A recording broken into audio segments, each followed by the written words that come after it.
For more than 16 months since Hamas's October 7, 2023 massacres in Israel, CBC, Canada's publicly funded broadcaster, has displayed consistent and unmistakable anti-Israel bias. Just hours after the attacks on October 7th, CBC leadership sent a memorandum to editorial staff obtained by Honest Reporting Canada warning them to, quote, do not refer to Hamas militants as terrorists, end quote. According to the memo, calling the murdering and raping of Israeli civilians, quote unquote, terrorism could only be done if quoting or paraphrasing someone else, and even then, additional quote unquote context must be provided.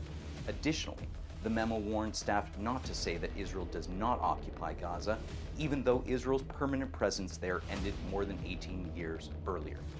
Predictably, over the coming months, CBC's coverage of the Hamas-Israel war went from bad to worse.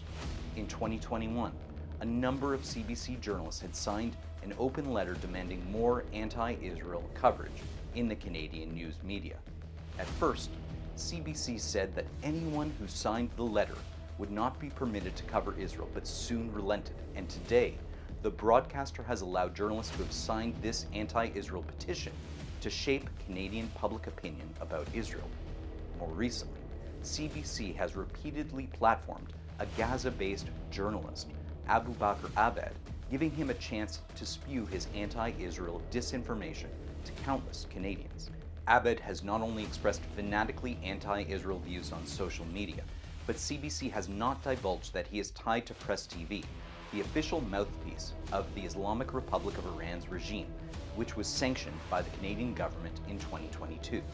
In other cases, CBC reporters relentlessly post anti-Israel disinformation on their social media, making plain their political views, yet they remain employed and covering Israel for the Canadian public. In light of this relentless anti-Israel coverage, Honest Reporting Canada has partnered with the Centre for Israel and Jewish Affairs, CIJA, in calling for an independent commission to investigate CBC's anti-Israel bias. The anti-Israel bias of any major news outlet is problematic enough, but all the more critical given that CBC receives roughly $1.4 billion annually from the Canadian taxpayer. It's time to end the CBC's anti-Israel bias once and for all.